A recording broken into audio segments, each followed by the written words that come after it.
Retour sur la deuxième partie de cette émission et nous sommes toujours avec Babi Sakana, ingénieur financier, avec Joshua aussi, le vice-président du parti de l'opposition, le SDF, avec Christian Pout, président du think tank, le CIDS, et diplomate de formation, et avec Roger Ngoyom, qui est un journaliste. On va s'intéresser dans cette deuxième partie à l'état de santé de l'économie camerounaise. Mais on va rappeler déjà l'adresse mail pour ceux qui veulent envoyer des messages.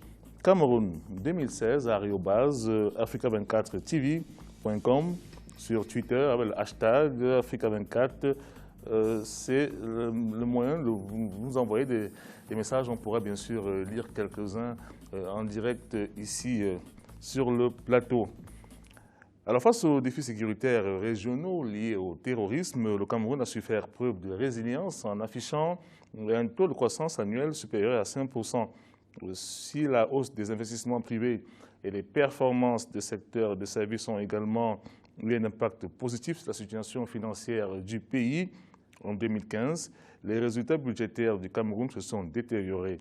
Les recettes ont été affectées par la chute du cours du pétrole, alors que parallèlement, les dépenses publiques ont dû augmenter en fait, du fait plutôt de la mise en œuvre de grands projets d'infrastructure et des dépenses engagées pour répondre aux défis sécuritaires.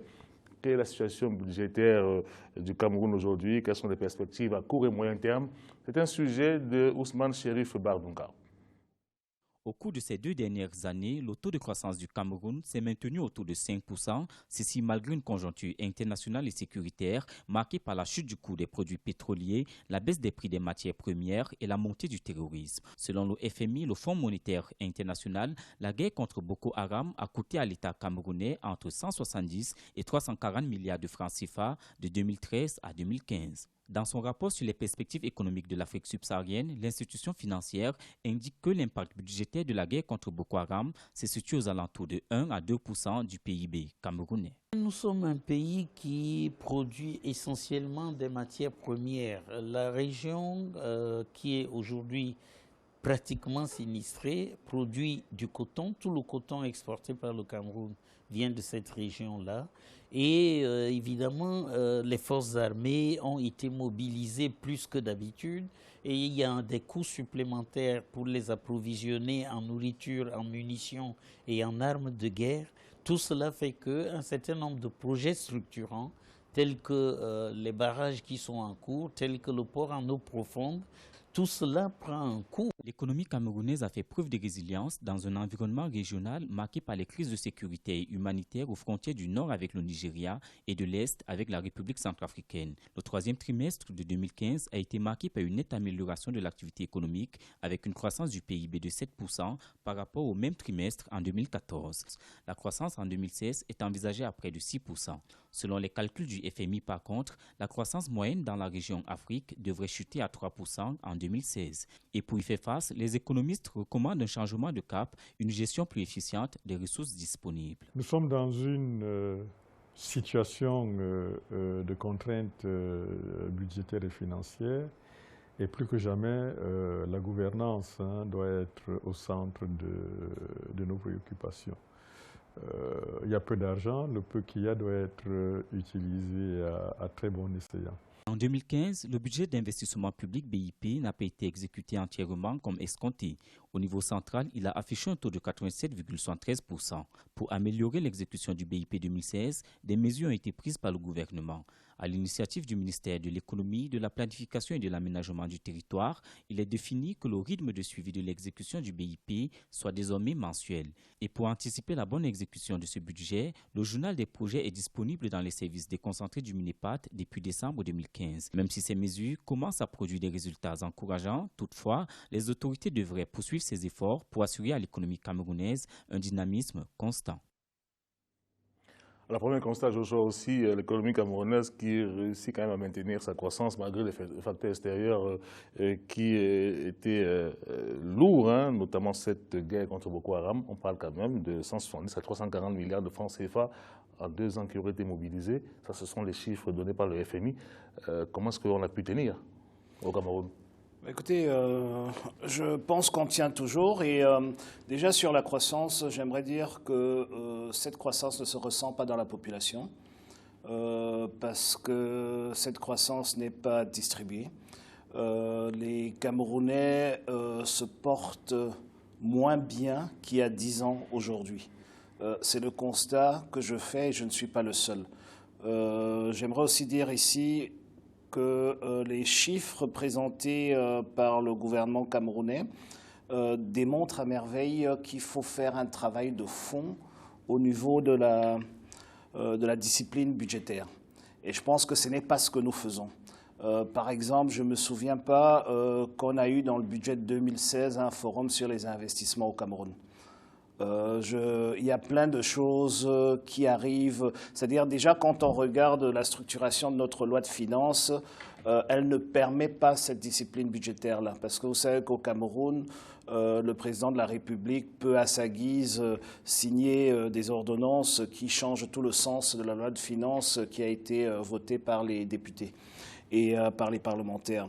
Et la discipline budgétaire aussi, je pense que le nouveau créneau que le gouvernement a trouvé, c'est de multiplier le type et le nombre de budgets, c'est-à-dire qu'on est parti d'un budget d'investissement qu'on n'arrivait pas à consommer. J'ai vu le journaliste tout à l'heure était très tendre avec le gouvernement en disant qu'il n'a pas été consommé entièrement. Il ne voulait pas dire qu'il n'a même pas été consommé à moitié. Et le vice-président de la Commission des finances à l'Assemblée qui parle. Hein. Et donc, nous sommes dans une situation où vous avez une administration qui est incapable de consommer un budget qu'il se donne lui-même, c'est-à-dire qu'il demande au Parlement de lui donner. Et ensuite, qu'est-ce qu'on fait? Année après année, on crée des budgets bis. On a créé qu'on appelle des plans.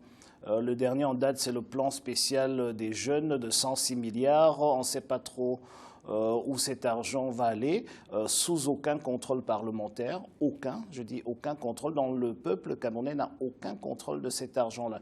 Il y a le plan spécial des Coupes d'Afrique de Nations de 550 milliards, il y a le plan spécial pour la croissance, triennal pour la croissance de 900 et quelques milliards, etc., etc. Donc quand vous avez ce désordre budgétaire en place, un trou de 180 milliards ne se ressent pas et ne se voit pas.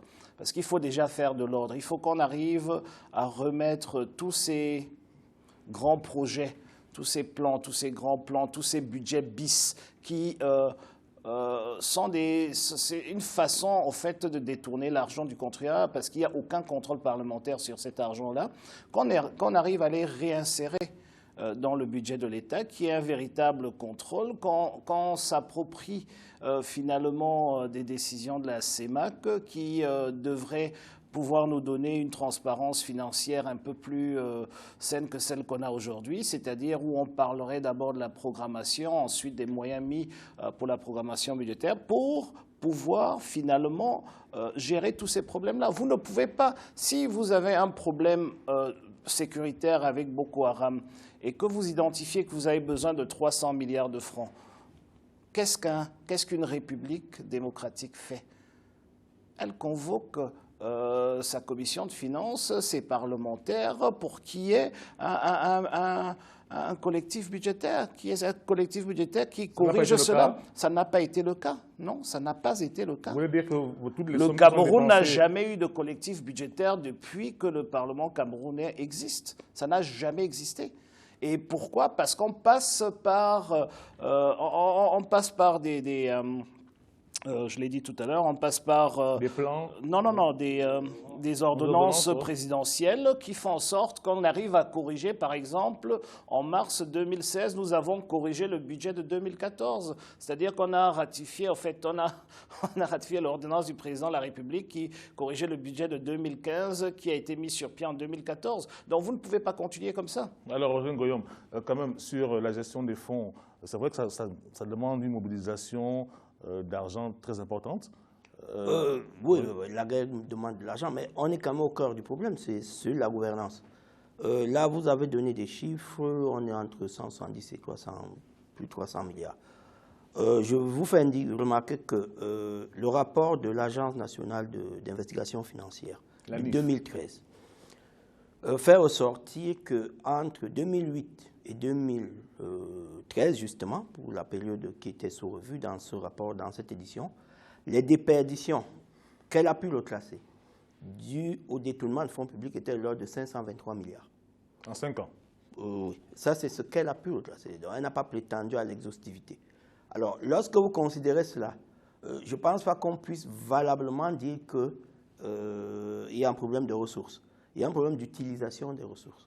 Je crois qu'il ne faut pas qu'on se trompe sur ce plan-là. Donc, il y a un vrai problème de gouvernance. On a chaque année, moi je n'ai jamais compris ce fait-là. Si vous regardez, l'État accumule énormément d'impayés sur plein de projets qui sont en cours. Il y a beaucoup de problèmes de paiement. Alors que dans le même temps, on vous présente les performances des services d'assiette, soit les impôts, la douane, fiscale, ouais. comme étant largement au-dessus des prévisions. Alors, il y a quand même autant de difficultés qui posent problème. Je dis que d'un côté, on vous dit qu'il y a assez d'argent, de l'autre côté, vous avez des engagements qui ne sont pas payés, où il y a de très gros retards. D'autre part, il y a un budget sur lequel on n'avance pas. Je vous dis que les carences de l'exécution du budget d'investissement public, on en parle depuis, mais on se rend compte que d'année en année, on n'est pas encore parvenu à quelque chose de satisfaisant. Donc ça veut dire que le cœur du problème, au-delà de c'est la gouvernance. Hein? C'est la gouvernance. Vous êtes d'accord avec ce qu'il est en train de dire, Babi Sakana? C'est-à-dire que c'est vrai, on doit dépenser pour les dépenses pour la sécurité, mais il faut aussi qu'on puisse régler des problèmes de gouvernance. Ça permettrait de mieux tracer les fonds. Mieux payer les dépenses. De mieux payer les dépenses. Oui. Ce sont des dépenses qui sont imposées, mais il faut bien.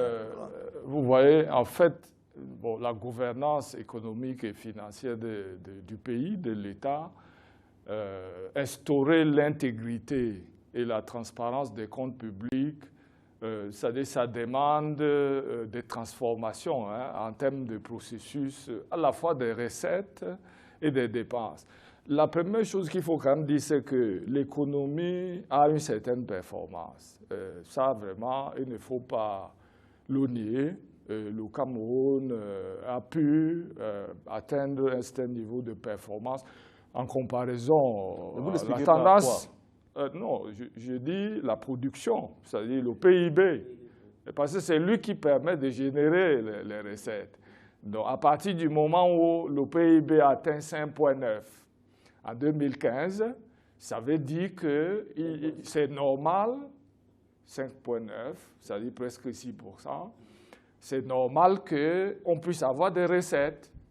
Et seulement, il y a eu un contre-choc avec l'affaire du pétrole. Oui, depuis le deuxième semestre 2014. Voilà, il y a eu le pétrole, c'est-à-dire dans le sens inverse, parce que Boko Haram, c'est les dépenses, quoi. Le pétrole, c'est la réduction de ressources. Donc, il y a un effet de ciseaux qui intervient sur le budget de l'État. Mais en même temps, vous savez que je ne reviens pas sur les dérapages de faire les décisions extra-budgétaires. Ça, c'est quelque chose qui dégrade la gouvernance. C'est-à-dire annoncer le programme triennal d'urgence après l'adoption du budget, tout comme le programme qu'on appelle pour les jeunes, ça, c'est des méthodes qui vont vraiment contre les standards.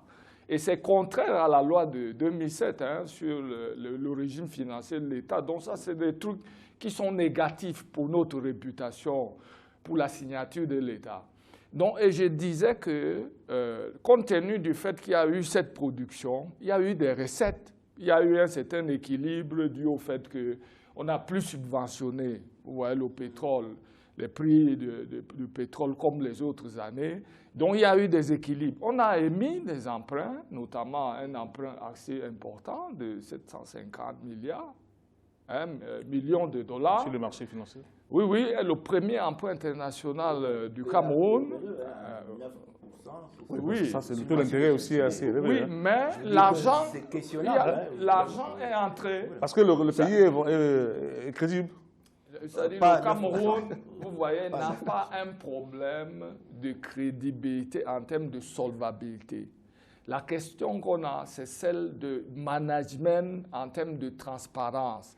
Et au niveau de la trésorerie de l'État, vous voyez, il y a une série de choses qui montrent que nous avons des mauvaises pratiques. Il a parlé d'accumulation des impayés. Ça, c'est très négatif. Non seulement pour le système productif, parce que c'est les entreprises qui ont presté, qui attendent d'être payées, Et ce ratio atteint jusqu'à 4,6% du PIB, c'est-à-dire 700 milliards. Important. 700 milliards de francs CFA à fin 2014. Ça, c'est les chiffres publiés par le Fonds monétaire. Et je dis que, vous voyez, ça, c'est des indices qui dégradent la signature de l'État. Parce qu'on va parler de l'attractivité financière. Un État, sa signature doit être soignée. Il faut qu'il honore ses engagements. À l'extérieur comme à l'intérieur. Voilà, et il y a un décalage qui s'opère, vous voyez, en parlant de l'attractivité, entre le traitement qu'on fait aux entreprises quand il faut collecter les impôts et le paiement qu'on fait maintenant aux entreprises quand il faut payer leurs factures. Donc ce décalage-là est vraiment dégradant. C'est un gap qu'il faudrait pouvoir résoudre. Les factures et les crédits de TVA. Voilà, ça c'est aussi important. Mais Christian Pout, est-ce qu'on peut quand même espérer qu'avec la force d'interposition qui est entrée en jeu dans la région qui est en conflit, avec aussi bien sûr l'aide des pays amis, on pourrait aller vers une réduction du flot de dépenses liées à la sécurité dans quelques mois? Non, je pense que même si c'est une éventualité, il vaut mieux toujours en matière de sécurité prévoir le pire. Je pense que l'intérêt de cette conférence Yaoundé, justement, c'est au moins de nous permettre de débattre sur ces questions-là et de permettre au moins de confronter aussi les chiffres. Parce que parfois, l'un des problèmes qu'on a au niveau du Cameroun, en tout cas en matière économique, c'est la fiabilité des données. Au moins, aujourd'hui, nous discutons sur notre PIB. On arrive, malgré les différentes sources des uns et des autres, à se dire que l'économie a été résiliente. C'est un constat qui est positif. Et je pense que c'est un constat qui, aujourd'hui, doit être exposé à la face du monde, que le Cameroun a une économie résiliente. Le Cameroun a une signature sur le plan international qui est une signature honorable. Et je me réjouis que M. Babi Sakana l'ait mentionné aussi. Moi, ce que je perçois dans cette problématique de l'état de l'économie nationale, c'est que fondamentalement, les éléments structurels de notre économie n'ont pas beaucoup bougé. Et moi, c'est ça qui m'inquiète un tout petit peu. Que nous ayons une économie dans laquelle la transformation n'intervient pas beaucoup et que la croissance économique soit toujours portée par les mêmes secteurs, ça pose un problème. Et après, sur le plan de la politique budgétaire, cette question de la réflexion et de la préparation de notre budget. Il était quand même, moi personnellement, j'ai été assez surpris de voir que, à peine notre budget a été voté, certaines de ces données de base ont été obsolètes, comme le prix du baril de pétrole. Je me demande dans quelle configuration. Comment ça a été fait? Voilà, je me suis demandé. On était à quoi, $89 le baril? 50,4. Oui, mais je veux dire les prévisions. Projeté au Cameroun. Oui. Projeté au Cameroun pour la loi de finances 2016. Et ça m'inquiète un peu. Je voudrais également, en troisième lieu, m'interroger sur le point soulevé par le président aussi, à savoir l'interventionnisme présidentiel sur les décisions, par exemple en matière budgétaire, etc. Il est à deux faces. Il y a des moments aussi où cette latitude constitutionnelle du président de la République permet de résoudre un certain nombre de problèmes qui affectent l'intérêt microéconomique des entreprises. Je prends un exemple simple. Lorsqu'il y a eu entre 2014 et 2015 la crise du droit d'assises, si on n'avait pas eu la possibilité au niveau de l'exécutif de relativiser ou de mettre entre parenthèses un certain nombre de dispositions de la loi de finances, le secteur de l'industrie brassicole au Cameroun se serait effondré. Maintenant, est-ce qu'il s'agit de recourir de manière intempestive à ces instruments? Je pense aussi qu'une conférence comme celle qui s'annonce, c'est l'occasion de discuter de tous ces sujets. Roger, oui. Oui, mais il y a un autre aspect qui renvoie, pour moi, ça renvoie quand même à tout ce que je mets dans la gouvernance. Et, je reviens sur ce plan d'urgence triennal. Nous sommes rendus à la moitié de la deuxième année. Et je pense que, alors que le plus dur avait été fait, c'est-à-dire les fonds, au moins tous les engagements financiers, les fonds avaient été mobilisés. Je ne sais pas si, par rapport à ce qui a été projeté, je prends un seul secteur, celui des routes qui avait été annoncé, à savoir 2 axes à bitumer par région, qui devaient permettre de désenclaver les bassins de production. On est rendu aujourd'hui à 7 axes sélectionnés qui ont été rendus publics. On n'est même pas encore passé à la phase d'attribution de marché et de lancement de travaux. Alors, tel que c'est parti dans l'hypothèse la plus optimiste, on sera rendu au terme de cette phase préalable en fin d'année, pour un début projeté au mieux l'an prochain. L'argent est mobilisé. Alors, j'ai pris juste cet exemple pour dire qu'on est là au cœur du problème. Je veux dire que vous mobilisez des fonds mais vous n'êtes même pas prêt pour l'utilisation, la consommation des fonds que vous avez mobilisés, parce que rien n'est préparé. Je dis, il y a encore 13 tronçons à déterminer. 13. On devait être dans une phase où on est dans l'exécution. Je vous dis que si la première année pouvait être consacrée à la préparation, tous ces éléments... Là, on va dire aussi les procédures administratives qui sont trop longues. Ben, voilà, je vous dis que le problème, c'est ça. L'administration, les procédures, et même, on parlait tout à l'heure, on aime bien parler de la compétence. Moi, je suis très amusé chaque fois qu'on évoque ça. Je ne vais pas dire qu'on manque de compétences, mais lorsqu'on compare les résultats qu'on obtient par rapport à d'autres pays qui ne se prévalent pas de cela, on est quand même amené. Alors, moi, 2 minutes avant la fin de cette partie. Je suis tout à fait d'accord. Si je peux juste dire une chose, on ne peut pas prendre une administration qui est incapable de consommer un budget d'investissement simple, c'est-à-dire construire des écoles, et croire que cette même administration peut subitement gérer 5 plans d'urgence, 5 budgets à gauche et tous ces grands projets. C'est impossible. Nous avons un problème de fond de la compétence même de notre administration. Elle est très compétente, prise individuellement. Mais quand on les met ensemble, il n'y a plus rien qui marche. Il y a chaque ministère qui marche sur l'autre. Il y a des commissions. D'ailleurs, on n'a jamais vu ça ailleurs. Pour chaque petit match de football, il faut créer des commissions. Des commissions de ceci, des commissions de cela, pour pouvoir apporter une certaine harmonie. C'est autant de budget qu'on sort. Hein. Exactement. Donc, j'aimerais dire, en fait, j'aimerais aussi dire qu'il n'y a jamais eu de crise de droit d'assises. J'aimerais juste préciser cela. Le gouvernement a refusé de revoir sa copie et a voulu passer en force. Et c'est ça qui a créé les problèmes qui ont suivi. Et j'aimerais juste dire que celui qui a suspendu les droits d'assises, c'est le ministre du Commerce. Et le ministre du Commerce et même le ministre des Finances n'ont pas la capacité pour pouvoir faire cela. Mais ils l'ont quand même fait. C'est tout ce désordre-là qu'il faut arrêter. Et c'est pour ça qu'il faut revenir à une sincérité budgétaire qui, elle, donnera aussi une transparence des finances publiques, qui fera en sorte que, justement, quand on se donne un budget de 975 ou 925 milliards sur 3 ans pour développer d'urgence, que l'urgence, ce n'est pas après les 3 ans, mais pendant ces 3 années-là. Alors, c'est la fin de cette deuxième partie. Hein. Je rappelle l'adresse où vous pouvez nous joindre, Cameroun 2016. @africa24tv.com et le hashtag Africa24 sur Twitter. Fin de cette deuxième partie, on se retrouve dans quelques minutes pour la troisième et dernière partie, toujours consacrée à l'état de santé de l'économie camerounaise.